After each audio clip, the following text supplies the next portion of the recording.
hope that you are all staying safe where you are.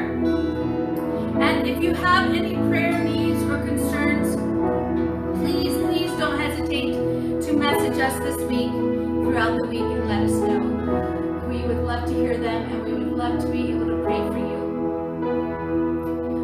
And now let's continue as we turn our eyes to Jesus.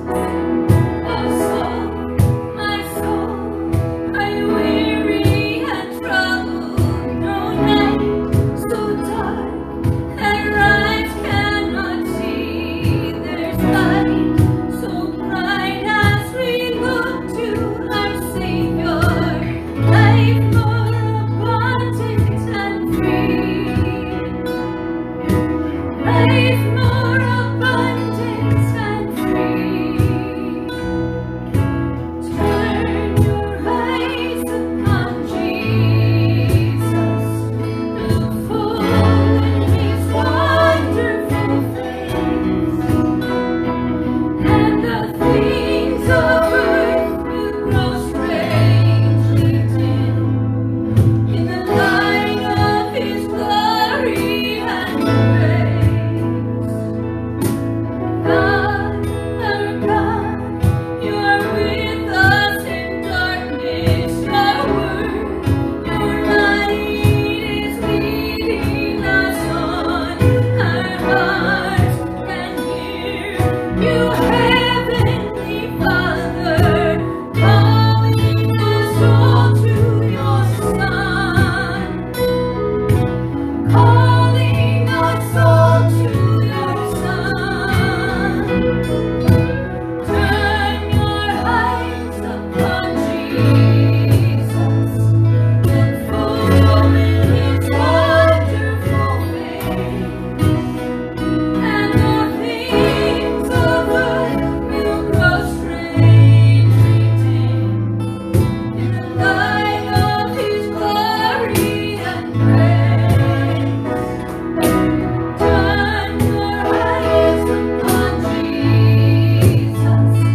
Look full in His wonderful face, and the things of earth will grow strangely dim in the light of His glory and grace.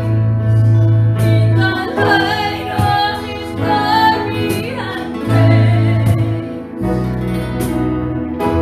Turn our eyes to you. Beholding all your beauty, you are holy. We turn our eyes to you, beholding all your beauty, you are holy.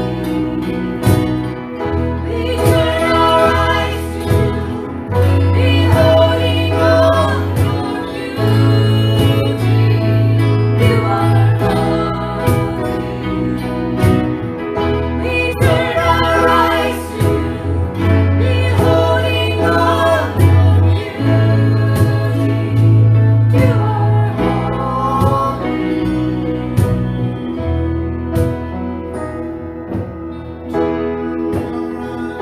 upon Jesus.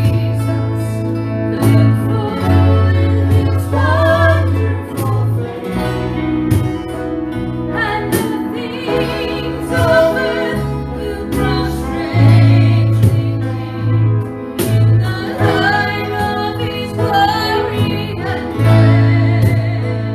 In the light of His glory and grace.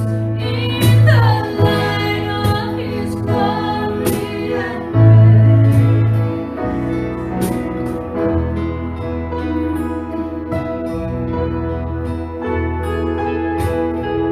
We turn our eyes to you. We turn our eyes to you.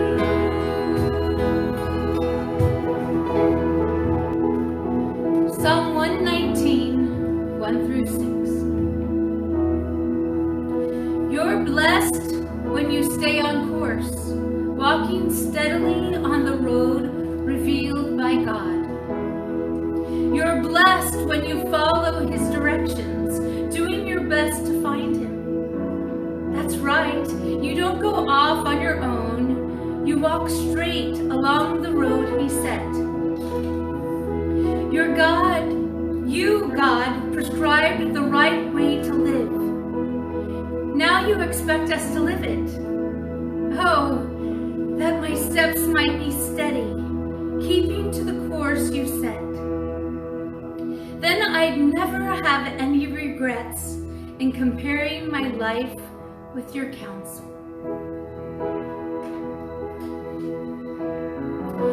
In late March, early April, as the virus shut down nearly all activity, an interesting phenomenon happened. Nobody knew what day it was. Time lost all value. We were suddenly drifting. Interesting that in a time when we had nothing to do with few real possibilities, we didn't centralize all our brain power. We actually lost focus. With nothing to do, our minds would wander. We were set adrift. Even before the virus, we knew our attention span was hanging by a thread. There's so much going on in our modern world, too much to distract us. Movies and television shows are faster paced.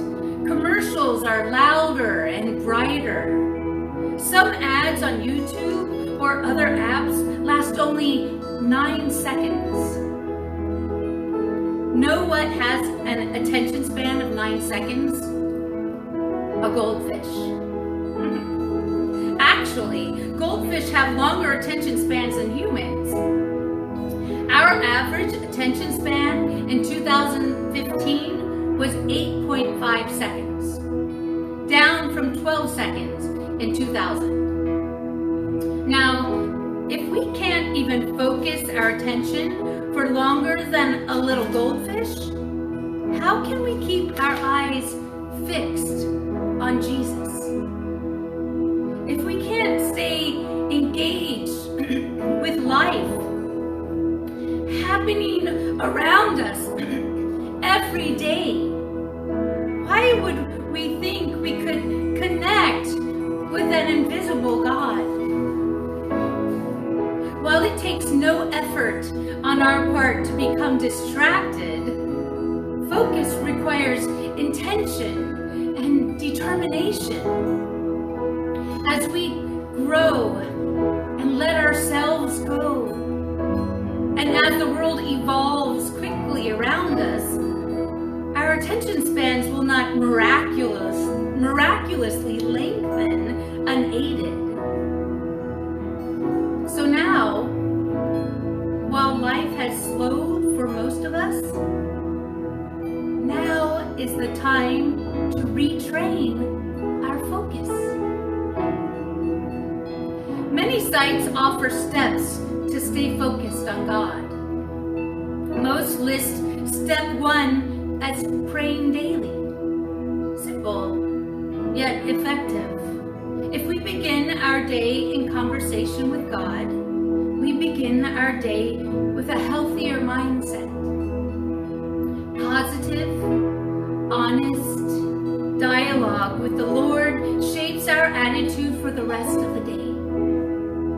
And when we do this intentionally, consciously starting each day in prayer, it will become a habit, one we wouldn't imagine being without, and will help to keep our focus on God for the rest of the day.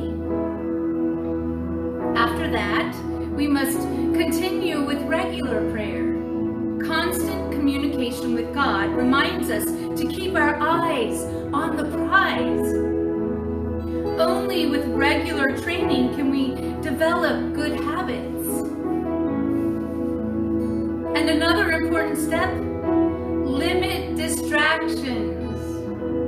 Though we certainly have more technology and information than previous generations, no time period was without distraction. There always was and always will be something else vying for our attention. And that doesn't mean that we can't be distracted all on our own. When Jesus called Peter to walk on the water, Peter kept his eyes on Jesus and stepped out of the boat. Amazingly, he walked until he lost focus, looked at the choppy waves, noticing the roaring wind. Only then, when he took his eyes off the Lord, did Peter begin to sink and had to call for Jesus to save him. We certainly can't control everything around us. But by pinpointing possible distractions and choosing to not let them into our mind space, we keep our thoughts on what is important. These are only a few ideas to help retrain our focus. But what comes with this renewed focus is renewed energy and more. When we are spiritually fit, eyes towards God and our future ahead, and we are better able to help those around us, better equipped to engage in the things we've been talking about for the last few months. With our eyes fixed and our minds sharp, we can encourage those around us, realize the blessings we have been given, live a life of love. We'll have strength to offer to those who are hurting, find courage to help those who need a champion, and possess the endurance necessary to run this race. These lost months, these months that have given so much upheaval and uncertainty, these months offer us the time we need to refocus our energy. Let's develop our focus now, because we know this too will pass and life will resume full speed ahead.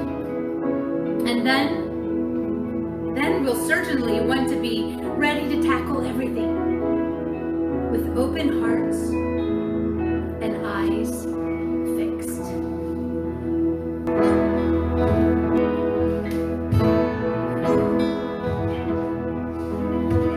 People come together, strangers, neighbors, our blood is one. Children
break with everything that defiles or distracts us, both within and without.